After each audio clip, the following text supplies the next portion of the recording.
What up, sports fans and fellow foodies? I'm Julie, and welcome to my kitchen, where each week I talk sports while whipping up culinary treats. This week, I was so excited. Baseball, opening weekend. I've been counting this down for weeks, as you guys know. I thought we were going to be doing something tonight involving baseball's opening weekend, and then the Chicago teams went 1-5 this weekend. So you know what I have to say to you, baseball? All right, we're moving on to basketball. I know we've done a lot of basketball lately, but how could you not love what happened this weekend in setting up the Final Four? We had 5 of the 8 Elite 8 teams coming out of the Big Ten, and 2 of them are moving on. The Big Ten with a 50% chance of having a national champion. It would be the first time the Big Ten has national champ since Michigan State back in 2000. So we needed a palate cleanser after that awful Chicago baseball weekend. 0-3 for the Sox, 1-2 for the Cubs, but we got the Illini Saturday night. I was up at the Brewers Stadium watching the game from a suite where a bunch of people in the suite were watching the Illini game. That's okay, it was a good distraction from bad White Sox baseball. But the Illini, down by 4 at the half to Iowa, came out in the second half and they turned it up and they got it done. So the Illini making their way back to the Final Four, and Michigan in the Final Four as well. Michigan's going to take on Arizona, pair of 1 seeds meeting up there. And then on the Illini side, you've got Illinois taking on UConn. Holy cow, the Huskies with a last-second shot to eliminate Duke. It was crazy. Duke was up by 2, and they turned the ball over at midcourt with just a handful of seconds to go. So you have UConn. Dan Hurley has his team back in the Final Four for the 3rd time in 4 years. They were champs in 23 and 24. UConn gets back because their freshman, Braylon Mullins, hits a 35-foot shot with less than a second left to go. It goes in. 1-point win for UConn. Duke slinks off. UConn advances, and they'll play those Fighting Illini. Orange Crush, I know you were excited down in Champaign-Urbana. Did you ever notice the orange looks a little like a basketball? All right, so we are making zesty orange shrimp, and I'm starting with a saute pan that's on about medium heat. I'm going to use grapeseed oil to saute. Here's why you like grapeseed oil. It has a high smoke point. That means it does not burn easily. If you have burning oil, you're going to get a bitter taste. This is going to allow our citrus to shine through. It's going to give us a nice sear for our shrimp. And like I said, we just want to focus on that orange burst. We don't want to worry about any bitter oil taste. All right, so I have here my shrimp. They are peeled and deveined. All right, and I've got them nice and dry. I patted them dry. I'm using frozen shrimp. The reason frozen is better than fresh is you control the thawing. When you buy fresh, you don't know when they were defrosted. And so you get a little bit better control if you buy the frozen ones. And I'm going to lay these gently in here. You're going to hear that sizzle, which means our oil is hot. You don't want to crowd these. I have a nice single layer going here. Little sizzle, just like the Illini in the second half Saturday. All right, and these are going to be quick. We're going to have 1, maybe 2 minutes to each side, but we're going to be able to flip them pretty quickly. And again, we're in our basketball frame of mind. Baseball, you take a back seat for right now. All right, so I've got some sizzle going on here. You can hear the pan is hot, the oil is hot. The Illini are hot. They brought it this weekend, and they have been scoring big points throughout the tournament.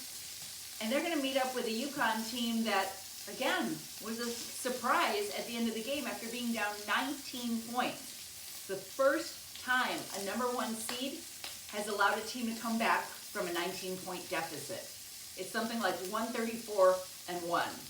Sorry, John Shire, but that was kind of ugly. All right, when they start turning pink, that's how you're going to know they're getting a little cooked on each side. They start out that kind of grayish color. You also want to see them, so here's some of our pink. We're getting a nice sear on each side. I'm going to start flipping these. If you overcook them, it's okay. They're just not going to have quite the right texture, but they're still going to be edible. You kind of want to watch for them to keep that C shape. If they start looking like they're curling into a complete O, then you know they probably had a little too much time in the pan. So I'm flipping these with my tongs here, and they are looking so pretty. Once we're done cooking these, we're gonna pull them and we're gonna work on our sauce. We're gonna bring a little bit of heat. We'll get to that in a second. But right now we just want that vibrant orange to pop on through. So I've got some beautiful color on these shrimp, that nice pinky coral color working here. See if I can show you a little bit on how they're looking. Get a peek. And like I said, that grapeseed oil, that is working wonders for us in this pan. So now that we've got our beautiful sear on these little babies, we're gonna pop them out. Look at how pretty they look. Beautiful color. It's starting to smell really good in here. It's gonna get better once we start adding our citrus. So I'm pulling these out. Just gonna let them sit for a second. They're gonna reheat when I reintroduce them to the pan. So we've got our beautiful babies right there. You got what we call fond in the bottom of the pan. That's okay. We're gonna leave that there. That gives it added flavor. All right, I'm gonna throw in some chopped shallots. Nice dice on those. You know I love shallots because they're kind of like a cross between onions and garlic. You hear that little sizzle there? I'm gonna let those work in our fond, give us a little bit more of the good bits in the bottom. And you hear it with that sizzle, and oh my goodness, it smells so good. Then what we want to do, we call it deglazing our pan. That's what lifts off all those bits on the bottom. You don't want this to get too hot. You just want it to have a little bit of color. Take a look at what I've got going on here. So pretty. When we're deglazing, you're using liquid. It's going to be hot in the pan. The liquid hits it. It lifts everything up. Got all sorts of liquids working here. I'm going to start with some fresh orange juice. Check that out. Got that beautiful aroma coming up. I wish you could smell it. I used fresh orange juice. You can certainly use some store-bought orange juice. I got that in my nice Illini blue glass here. Same effect. Not quite as much sizzle because I already got all that fond lifted up. I'm going to add a couple little splashes here just to give it some variety. I'm going to take a little bit of soy sauce, add that in there. And I'm also going to add a little bit of honey. This is a bourbon honey that I'm using here. Add a little bit of honey. Come on, baby. All right, there we go. Got a little honey working there. Get a little sweet. And then I'm going to add just a couple little red pepper flakes. Just a few for a little bit of punch there. That knockout shot. And we've got some orange slices that we're going to add a little bit more heat to here. And I'm going to start laying these in here with our heat. I'm going to add a couple little tabs of butter in here so that we've got an additional fat. And this is going to help it look nice and glossy. It's going to add some richness. So as that butter's melting, and I'm getting my nice orange slices in here, they're picking up some of that color. We're going to add a few more orange slices. This is going to give us a nice caramelized accent to our shrimp. So a couple more in here. Again, I got my heat up probably medium high, I would say. You don't want it too hot. Save the heat for the Final Four next weekend. Go Big Ten. I am wearing a shirt that was given to me when the media covered the first Big Ten tournament. It was at the United Center in 1998. I have not worn this since. Just been keeping it for memories. And I decided this was a good one to pull out. I had a great baseball shirt to wear. I really did. But baseball teams didn't cooperate. The Illini did, and we're looking at the Big Ten. All right, so what I've got going on here, I have these beautiful caramelized oranges.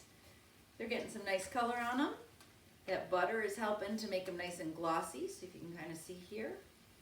Beautiful color, nice shine. I'm going to leave those in there for maybe another half a minute or so. I'm just flipping them around, get them beautiful glaze and caramel on both sides. We're going to start putting our shrimp back in. I'm just going to slide them in like this. so they get basted in that sauce.